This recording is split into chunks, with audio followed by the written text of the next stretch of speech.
जिस चीज में भी तू हाथ रखेगा मैं उसे बढ़ा दूंगा। अनुग्रह एक ऐसी सामर्थ है जो मृत्यु को उसके ही कब्र में डाल दे।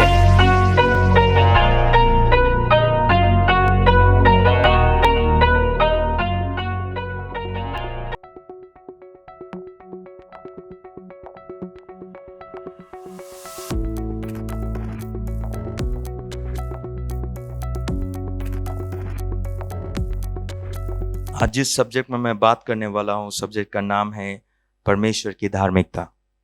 क्या आप मेरे साथ में कह सकते हैं परमेश्वर की धार्मिकता? एक बार फिर से ऐसे बोले जैसे मतलब है ओके, परमेश्वर की। Very good. अब अक्सर क्या होता है जब भी हम परमेश्वर की धार्मिकता बोलते हैं, हमको ऐसा लगता है कि ये धार्मिकता परमेश्वर के पास में। लेकिन क्या आपको पता है कि आप परमेश्वर की धार्मिकता हैं? शायद आपने सोचा ही नहीं होगा। आप परमेश्वर की धार्मिकता हैं। आप बिल्कुल सही सुन रहे हैं। आप कोई तुच्छ, कोई पापी, कोई गिरे हुए व्यक्ति नहीं है, लेकिन आप परमेश्वर की धार्मिकता हैं। परमेश्वर का वचन हमें बताता है 2 कुरिन्थी अध्याय 5 उसके पद 21 में, जो पाप से अज्ञात था उसी को उसने हमारे लिए पाप ठहराया कि हम उसमें होकर परमेश्वर की धार्मिकता बन जाएं। परमेश्वर का वचन बताता है कि जो पाप को किसी भी अंदाज में, किसी भी रूप में जानता ही नहीं था, परमेश्वर ने उसी को पाप बना दिया। पापी नहीं, पाप बना दिया, ताकि उसके पाप बन जाने से हम जो पापी थे परमेश्वर की धार्मिकता बन जाएं। इसका अर्थ क्या है? अब धार्मिकता अगर यह समझना है तो यह समझना जरूरी है कि धार्मिकता कौन है। तो धार्मिकता प्रभु यीशु मसीह है। परमेश्वर की धार्मिकता प्रभु यीशु मसीह है। तो हुआ क्या, जब परमेश्वर को मुझे और आपको धर्मी बनाना था तो उसने उसको जो धार्मिकता थी हमारे लिए पाप बना दिया और उसकी धार्मिकता लेकर हमारे ऊपर रख दी, ताकि हम जो पापी थे वो परमेश्वर की धार्मिकता बन जाएं और यीशु जो धार्मिकता था अब पाप बन जाए। क्रूस पर यही एक्सचेंज हुआ। क्या आप यहीं पर हैं? क्रूस पर यही हुआ, एक एक्सचेंज, बदलाव, अदल बदल, जिसके द्वारा एक जो धार्मिकता था वो हमेशा के लिए, जब तक कि वो जीवित नहीं हुआ तब तक पाप बन गया, और हम जो बिल्कुल पापी थे अब परमेश्वर की धार्मिकता बन गए। अब मुझे नहीं पता कि आप इसको कितना गहराई से लेते हैं, लेकिन जरा समझे इसको कि अगर परमेश्वर का वचन हमें यह बताता है कि हमारे लिए प्रभु यीशु मसीह पाप बन गया ताकि हम उसके पाप बन जाने से धार्मिकता बन जाए परमेश्वर की, तो हम में से कितने लोग आज उसकी धार्मिकता को अपने चेतना में लिए घूमते हैं?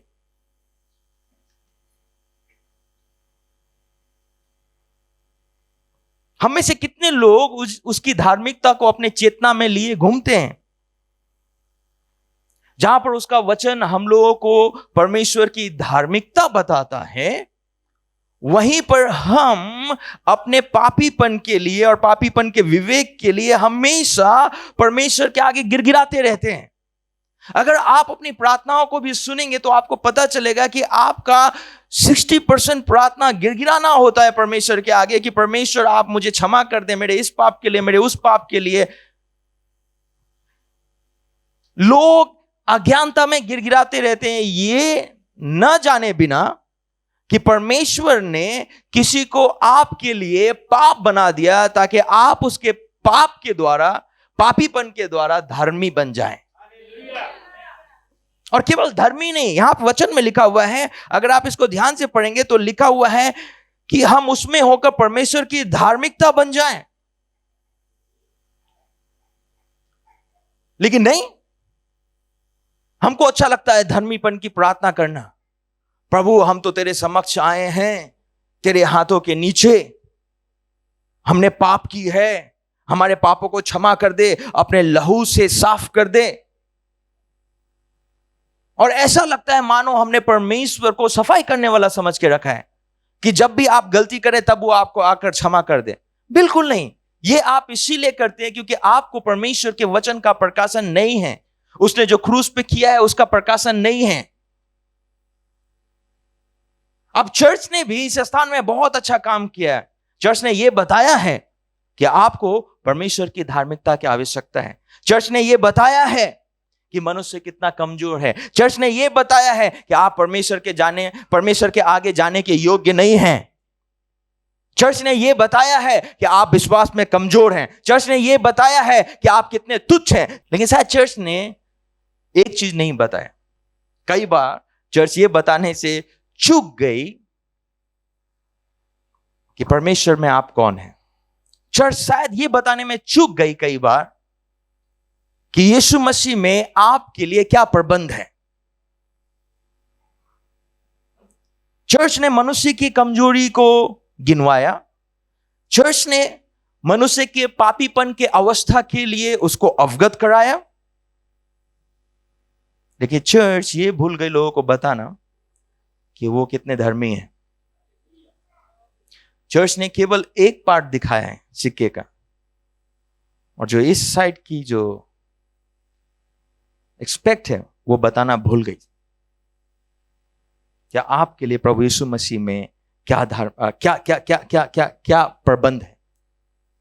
इसीलिए कई बार हमारे धार्मिक गीतों में भी शांति आपको केवल मृत्यु के बाद में प्राप्त होती है।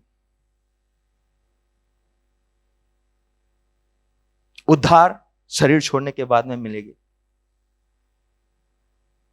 परमेश्वर के साथ की संगति मृत्यु के बाद में प्राप्त होगी। संसार में केवल रोना धोना, दुख, संकट, कलेश ही होगा। यह है हमारे धार्मिक गीतों की रूप, उसका रूप यह है। क्यों? क्योंकि हमने वही, चर्च ने वही पेश किया है। गाना लिखने वाले भी सोचते हैं कि यहां पे उद्धार नहीं है, लेकिन यह पूर्ण सत्य नहीं है। परमेश्वर का वचन कहता है कि उसने यीशु को आपके लिए पाप बना दिया ताकि आप उसके पाप के द्वारा परमेश्वर की धार्मिकता बन जाए। लेकिन क्या आपने कभी सोचा आप उसकी धार्मिकता कहां पर है? क्या आप उसकी धार्मिकता इस पृथ्वी पर है? क्या आप उसकी धार्मिकता केवल स्वर्ग में जाने से होंगे? कहां पर है आप? कहां पर कुरिन्थियों के पुस्तक में लिखा हुआ यह वचन कहां पर आपको धर्मी बनाता है? स्वर्ग में या इस पृथ्वी पर? इस पृथ्वी पर भी, इस पृथ्वी पर भी आप परमेश्वर की धार्मिकता हैं। एक दूसरे को देखकर कहें, आप परमेश्वर की धार्मिकता हैं। एक बार फिर से। अब शायद आप इसका अर्थ नहीं समझ रहे। आप क्या बोल रहे हैं? आप परमेश्वर की धार्मिकता हैं, मतलब आप परमेश्वर का चरित्र हैं। ये परमेश्वर का चरित्र है। अब इससे कोई फर्क नहीं पड़ता है कि आपको क्या अनुभव होता है, कि आप धर्मी हैं या नहीं हैं। अगर आपने प्रभु यीशु मसीह को उद्धारकर्ता के रूप में ग्रहण किया है, आप परमेश्वर की धार्मिकता हैं। पास्टर जी मुझे अनुभव नहीं होता है। पास्टर जी लेकिन कभी प्रभु यीशु मसीह प्रकट होकर मुझे ये बताया नहीं है। कोई फर्क नहीं पड़ता है। परमेश्वर का वचन कहता है उसने प्रभु यीशु को हमारे लिए पाप ठहरा दिया ताकि उसके द्वारा हम परमेश्वर की धार्मिकता बन जाए। इसका मतलब वो वचन सत्य है और हम परमेश्वर की धार्मिकता हैं। अच्छा, तो क्यों इतना जरूरी है परमेश्वर की धार्मिकता को समझना?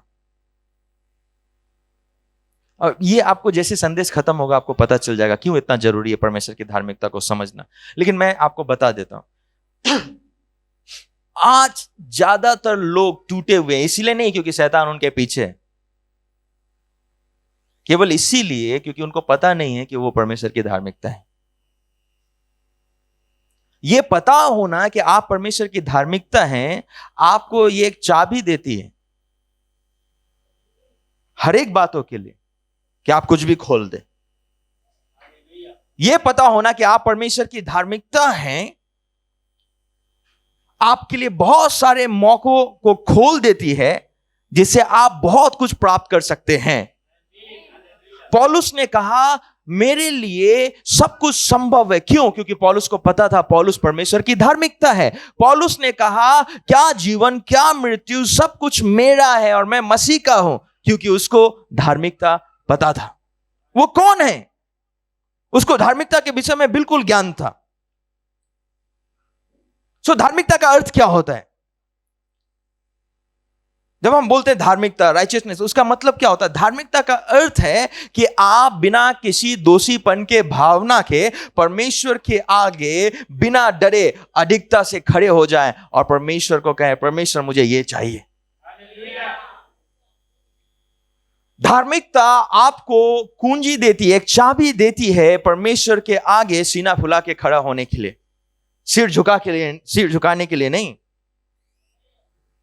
मुझे पता है जब आप ये वचन सुनते हैं तो आपको लगता है लेकिन प्रभु यीशु मसीह ने तो दृष्टांत में कहा था कि जो घमंड से फूलकर प्रार्थना कर रहा था उसको परमेश्वर ने माफ नहीं किया, उसकी प्रार्थना नहीं सुनी। लेकिन जिसने कहा कि मैं पापी हूं, मैं टूटा हुआ, उसी की प्रार्थना सुनी। तो आपको यह भूलना नहीं चाहिए कि वो व्यक्ति अपने हाथ के कार्यों पर निर्भर था। मैं 10वां हिस्सा देता हूं। उसने क्या प्रार्थना की? मैं 10वां हिस्सा देता हूं, मैं लगातार चर्च आता हूं, मैं लगातार परमेश्वर आपका वचन पढ़ता हूं, मैं धर्मी हूं, मैं उसके जैसा नहीं हूं। लेकिन हमारे साथ में यह केस नहीं है। हम ये नहीं बोल रहे कि प्रभु मैं चर्च जाता हूं इसीलिए मैं धर्मी हूं, मैं बाइबल पढ़ता हूं इसीलिए मैं धर्मी हूं। हम ये कह रहे हैं प्रभु मैं अधर्मी हूं लेकिन आपने अपने पुत्र को पाप बनाकर मुझे उसकी धार्मिकता प्रदान कर दी है, इसीलिए मैं धर्मी हूं। इसीलिए प्रभु यीशु मसीह के उस दृष्टांत से अपने आप को ना मिलाएं, क्योंकि वो दृष्टांत उन स्वयं धर्मी लोगों के लिए है, स्वयं धार्मिकता को ग्रहण करने वाले लोगों के लिए है, जो लोग ये कहते हैं मेरे बाइबल पढ़ने से मुझे प्रकाशन मिला। नहीं, परमेश्वर के अनुग्रह से मुझे प्रकाशन मिला, प्रभु यीशु मसीह के आत्मा के द्वारा मुझे यह प्रकाशन मिला, प्रभु यीशु मसीह के अनुग्रह के द्वारा मुझे यह प्रकाशन मिला। तो डिफरेंस है। सो आप उसकी धार्मिकता हैं, यह आपको समझना बेहद जरूरी है। अगर कोई यह कहता है कि वो यीशु मसीह की उसने यीशु मसीह को ग्रहण किया है और तब भी वो कई बार अपने जीवन में पश्चाताप के लिए प्रार्थना करते और उनको एहसास होता है कि वो पापी हैं, अगर वो ऐसा कहते हैं तो दो बात है, या नहीं तो वो झूठ बोल रहे हैं और या नहीं तो उनको उद्धार के कार्य का कोई ज्ञान नहीं है। जिस दिन आप प्रभु यीशु मसीह को अपना उद्धारकर्ता के रूप में ग्रहण करते हैं, एक बड़ा बदलाव आत्मिक जगत में होता है। क्या है? एक आत्मा को जिलाया जाता है जो सदियों से मरा हुआ था, और जब उस आत्मा को जिलाया जाता है, ये सेम मानो हम आदम के समान बनाए जा रहे हो, पहले आदम के समान। क्या आपको पता है पहला आदम परमेश्वर के रूप में एकदम श्रेष्ठ था, कहीं दाग कहीं झुर्री कुछ भी नहीं थी उसमें, और परमेश्वर ने अपने नथुनों से अपने मुंह से उसके नथुनों में जीवन का श्वास फूका। आज वही होता है, हम मरे हुए हैं और जैसे हम प्रभु यीशु मसीह को ग्रहण करते हैं, परमेश्वर हमारा निर्माण करता है और धार्मिकता का श्वास हमारे नथुनों में फूकता है। हम जब सांस भी लेते हैं, हमारी सांस भी धार्मिकता की सांसें हैं। हम धर्मी लोग हैं, इसीलिए परमेश्वर का वचन कहता है कि तुम परमेश्वर की निज प्रजा हो। परमेश्वर की निज प्रजा पापी, दुष्ट और तुच्छ नहीं हो सकती है। आपको पता है परमेश्वर का वचन कहता है कि मेरे अभिषिक्त को मत छुओ। अगर आप परमेश्वर के अभिषिक्त कहलाते हैं तब आप कैसे पापी हो सकते हैं? और यही बड़ा मुख्य कारण है आपको पाप नहीं करना चाहिए, यह जानकर कि आप कितने शुद्ध हैं। आज मैंने सूट पहना है, मुझे पता है वहां कीचड़ है, नहीं जाऊंगा, मेरी महंगी सूट खराब हो जाएगी। जब आपको पता हो, आप में से कई लोग पूछते हैं पास्टर रिकी ज्यादा पाप के विषय में चर्चा नहीं करते। मैं नहीं करता हूं, क्यों? क्योंकि मुझे पता है मैंने क्या पहन रखी है। मुझे पता है मैंने प्रभु यीशु की धार्मिकता का चोला पहन के रखा हुआ। खामोखा मैं गंदगी में जाऊंगा, गंदा हो जाऊंगा।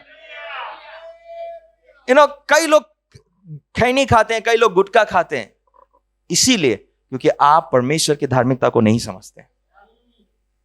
जिस दिन समझ लें आप कभी गलत करेंगे नहीं। आपको नहीं समझ में आता धार्मिकता, इसीलिए। और कई लोग पापीपन के विषय में प्रचार कर रहे, करते रहिए। आप पाप के विषय में प्रचार कर आप पाप को अधिकार दे रहे हैं। वो कभी नहीं पहचानेंगे। उनको तो पता है वो पापी हैं, उनको तो पता है वो गलत कर रहे हैं। अंतर क्या है? आपको समझना है कि आप धर्मी हैं।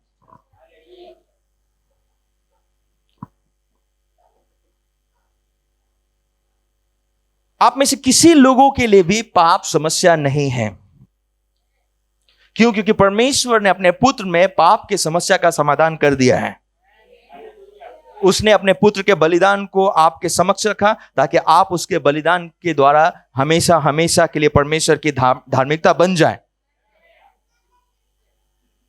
क्या आपको पता है परमेश्वर ने कानूनी तौर पर यह संभव कर दिया कि एक व्यक्ति जो शैतान से एक था अब सक्षम हो परमेश्वर के चरित्र और स्वभाव को अपने ऊपर लेने के लिए। परमेश्वर ने यह बिल्कुल कानूनी तौर पर संभव किया, और इसी परमेश्वर के चरित्र और स्वभाव को हम परमेश्वर की धार्मिकता कहते हैं।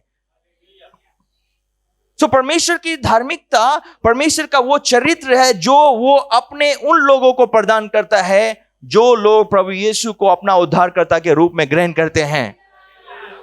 अगर आपने प्रभु यीशु मसीह को उद्धारकर्ता के रूप में ग्रहण किया है तब आप परमेश्वर की धार्मिकता है। बार बार आपको जाकर माफी मांगने की जरूरत नहीं है। आप परमेश्वर की धार्मिकता हैं। कई लोग मुझे यह कहते हैं पास्टर कि जब आप ऐसे प्रचार करते हैं तो वो पापी लोग क्या जो लोग पाप करते रहते हैं।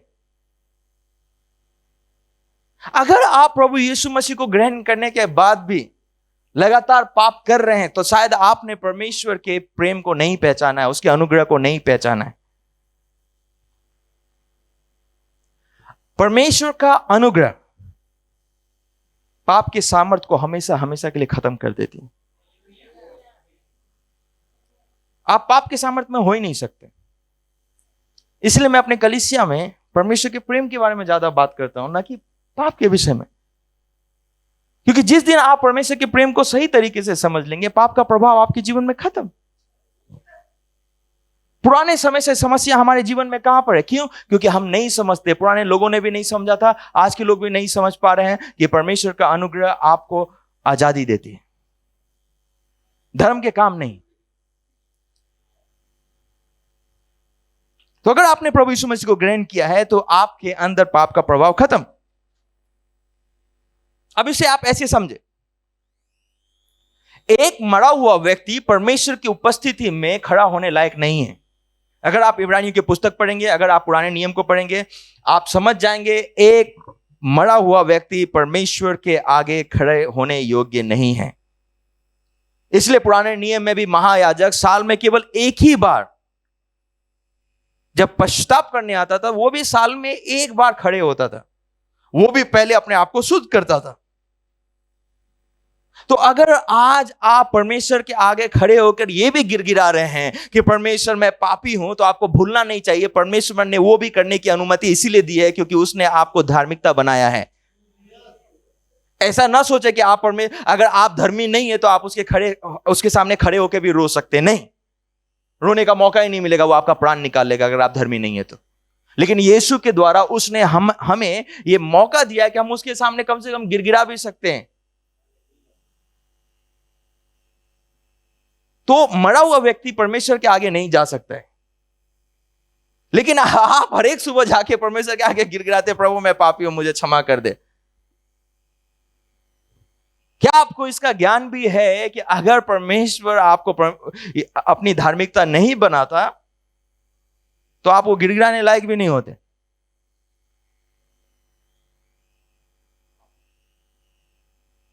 मेरे साथ में कहें, मैं परमेश्वर की धार्मिकता हूं। एक बार फिर से, एक बार फिर से।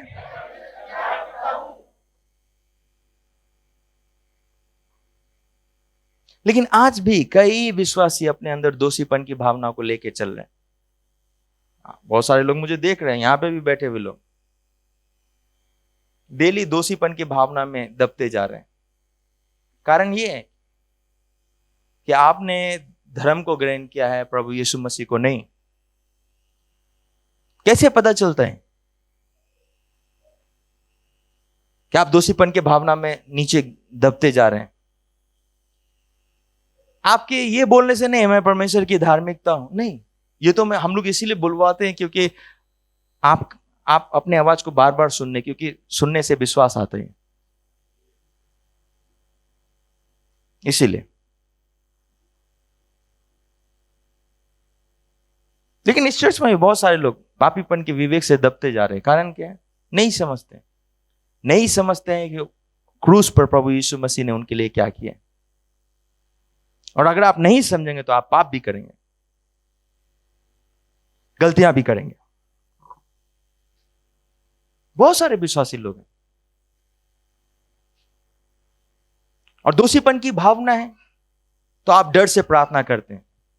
डर से प्रार्थना करते हैं तो वहां पे विश्वास नहीं है। और परमेश्वर का वचन कहता है जो कुछ विश्वास से नहीं है वो पाप है। तो आप हर एक बार अपने प्रार्थना में भी पाप कर रहे हैं। क्यों? क्योंकि आप प्रार्थना डर से कर रहे हैं। आप प्रार्थना बुलंदी से नहीं कर रहे हैं कि मैं परमेश्वर की धार्मिकता हूं, मैं मांगूंगा मिलेगा। क्योंकि परमेश्वर का वचन कहता है धर्मी जन की प्रार्थना से सब कुछ संभव है। परमेश्वर की धार्मिकता हमें परमेश्वर के सिंहासन के आगे जाने का एक अवसर प्रदान करती है, जहां पर हम परमेश्वर के आगे खड़े होकर बुलंदी से एक पुत्र के रूप में उसे गले लगा सकते हैं। परमेश्वर की धार्मिकता हमें ये आज़ादी देती है कि हम परमेश्वर को, जो सारे सृष्टि को बनाने वाला है, उसको अपने पिता के रूप में देख सकें। परमेश्वर की धार्मिकता हमें आज़ादी देती है कि हम परमेश्वर के सामने उसके बच्चों के समान जा सकें।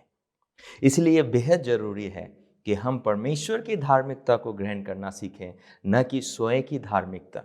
कई बार हम मसीह लोग अपनी धार्मिकता पर निर्भर रहते हैं, जैसे कि बाइबल पढ़ना, खुद से ज़्यादा प्रार्थना करने की कोशिश करना, लगातार अपने 10वां हिस्सा को देकर परमेश्वर को प्रसन्न करने की कोशिश करना। ये बातें हमारे लिए बेहद ही ज़रूरी है। जब हम कलीसिया में जाते हैं, 10वां हिस्सा देना, हमारे लिए प्रार्थना करना, एक दूसरों के साथ में संगति करना, ये बेहद ज़रूरी है। लेकिन हमें ये नहीं भूलना चाहिए कि हम इन तमाम चीज़ों को कर कभी भी परमेश्वर के आगे धर्मी नहीं बन सकते। हमारी धार्मिकता शुद्ध तरीके से केवल परमेश्वर की ओर से आती है, और जब हम इस धार्मिकता को अपने जीवन में ग्रहण करते हैं, ये हमारे हर एक प्रकार के बंधनों को तोड़ कर रखते हैं। मेरे प्रियो, मैं आपको उत्साहित करूंगा कि इस सीरीज को पूरी तरीके से हर एक शुक्रवार शाम 6 बजे देखना ना भूलें। निश्चय ही ये आपको बताएगी कि कैसे आप परमेश्वर की धार्मिकता को लेकर अपने जीवन में चल सकते हैं और विजयी हो सकते हैं। अगर आप चाहते हैं कि ऐसे संदेश लगातार टेलीविज़न पर आती रहें, तो आप अपना भेंट देकर हमें सहयोग कर सकते हैं। ऐसा करने से हम लगातार आपके समक्ष ऐसी शिक्षाओं को और आधारभूत परमेश्वर के वचन को आपके मध्य में रख सकते हैं। आए, इस समय हम प्रार्थना करेंगे। आपकी जो भी जरूरत है प्रभु यीशु ख्रिस्त के नाम में पूरी हो, हम यही विनती करते हैं। प्रभु हम धन्यवाद देते हैं आपके संतों के लिए और प्रभु आपके कार्य के लिए जो आप अपने लोगों के मध्य में कर रहे हैं। प्रभु होने दें प्रभु, आपके लोगों के मन की आंखें खुल जाए ताकि वे आपके सत्य को जाने और प्रभु वो जान सके कि आपकी धार्मिकता हमारे जीवन में कितने बड़े बड़े काम करती है। प्रभु धन्यवाद आपके पुत्र को हमारे जीवन में देने के लिए। धन्यवाद कि उसी के मार खाने से हम चंगे हो गए और तीसरे दिन जीवित होने से हम परमेश्वर से हमेशा हमेशा के लिए मिल गए। परमेश्वर हम धन्यवाद देते हैं आपको, आपकी धार्मिकता के लिए, आपके कार्य के लिए, यीशु के नाम में आमीन आमीन। प्रभु आप लोग को बहुत बहुत आशीष दे इस टीवी प्रोग्राम को देखने के लिए। मैं वापस आपको कहना चाहता हूँ कि इस प्रोग्राम को लगातार शाम को 6 बजे हर एक शुक्रवार देखना ना भूलें। परमेश्वर इस प्रोग्राम के द्वारा आपके जीवन में निश्चय ही बहुत बड़े बड़े काम करेंगे। Thank you.